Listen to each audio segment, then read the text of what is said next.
नमस्कार, स्वागत है आपका सी न्यूज भारत पर। आपके साथ मैं हूं श्वेता तिवारी। बुरहानपुर जिले के भावसा में इस वर्ष भी भोंगरिया हाट ने अपनी धूम दिखाई, जहां हजारों आदिवासी समाज के लोग पारंपरिक उत्सव और रंग रंगीन झलकियों के साथ शामिल हुए।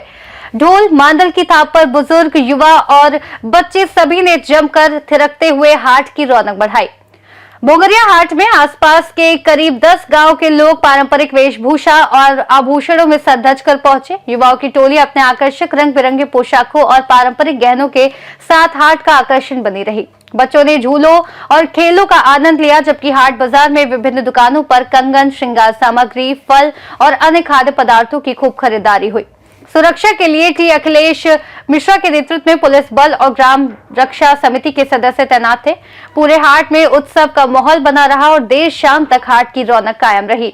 भोंगरिया हाट ने आदिवासी समाज की समृद्ध लोक संस्कृति और परंपराओं का जीवन प्रदर्शन किया, जो दर्शकों और प्रतिभागियों दोनों के लिए यादगार अनुभव साबित हुआ। वहीं इस विषय में और अधिक जानकारी देने के लिए हमारे साथ जुड़ चुके हैं हमारे संवाददाता सतीश वाघ। सतीश जी, सबसे पहले तो हमें कुछ भोंगरिया हाट के इतिहास के बारे में बताइए। कब से शुरू हुआ, क्या खासियत रहती है भोंगरिया हाट की? ये बुरहानपुर और आसपास के क्षेत्रों में भगोरिया हाट बाजार आदिवासी संस्कृति का एक जीवंत प्रतीक है, जो होली से पहले लगता है। इसकी मुख्य विशेषता पारंपरिक वेशभूषा में ढोल मांदल की थाप पर नृत्य, युवा युवतियों द्वारा जीवन साथी चुनने की अनूठी परंपरा है। गुलाल का आदान प्रदान और आदिवासी वेशभूषा और आभूषण जी, लगभग क्या लगता है कि कितने सालों पुराना ये हाट है जो इतनी पीढ़ियों से चलता आ रहा है? इशिता जी, ये पीढ़ियों से चलता हुआ हाट है, जो इसकी जो आदिवासी समाज की पहचान। तो ये काफी सालों पुराना हाट होगा, जो काफी समय से चलता आ रहा होगा। जी, ये बताइए कि हाट में बच्चों, युवाओं के लिए कौन कौन से अलग पारंपरिक खेल या झूलों की व्यवस्था आपने देखी वहां पर? मैम, उसमें झूलों की व्यवस्था थी। उसके बाद में जो अवैध गतिविधियां, मतलब जुआ, सट्टा, तितली, इसके ऊपर भी थाना क्षेत्र ने बैन करके रखा था। झूले वाले अधिक मात्रा में पैसे लेते हैं, जो सीमित दर।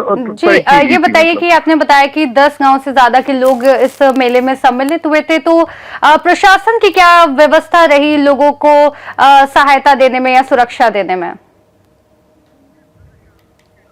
पुलिस थाना शाहपुर के टीआई और पूरा अमला मौजूद था स्पॉट पे। हाट बाजार में किसी भी प्रकार की गतिविधियों पर टीआई अखिलेश मिश्रा की पहली नजर बनी। ये बताइए सतीश जी कि आपने मेले का पूरा ब्यौरा किया हुआ है, ये बताइए कि पिछले साल की तुलना में इस साल क्या कुछ खास रहा और कैसी ज्यादा हटके तैयारियां थी इस बार? पिछले साल की तुलना में यहाँ ये खास राजमेन की व्यापार का बड़ा केंद्र रहा ग्राम भावसा। यहाँ हाट स्थानीय व्यापारियों के लिए, मतलब जो साल भर जो उनकी कमाई नहीं होती है, इस हाट के माध्यम से उनकी कमाई अधिक मात्रा में हो जाती है। एक आखिरी सवाल ये भी लेना चाहूंगी, क्या आपको लगता है कि भविष्य में कोई ऐसी एडवाइस आप देना चाहेंगे कि भोंगरिया हाट को और ज्यादा बेहतर बनाने के लिए? जीवन साथी चुनने की परंपरा है इस भगोरिया हाट के माध्यम से। इसे प्यार के उत्सव के रूप में भी जाना जाता है, जहां पारंपरिक अनुष्ठान के तहत युवा अपनी पसंद के साथी के गालों पर गुलाल लगाते हैं। जी जी, बहुत बहुत शुक्रिया इस जानकारी को साझा करने के लिए हमारे साथ। तो ये थे हमारे साथ हमारे संवाददाता सतीश वाघ।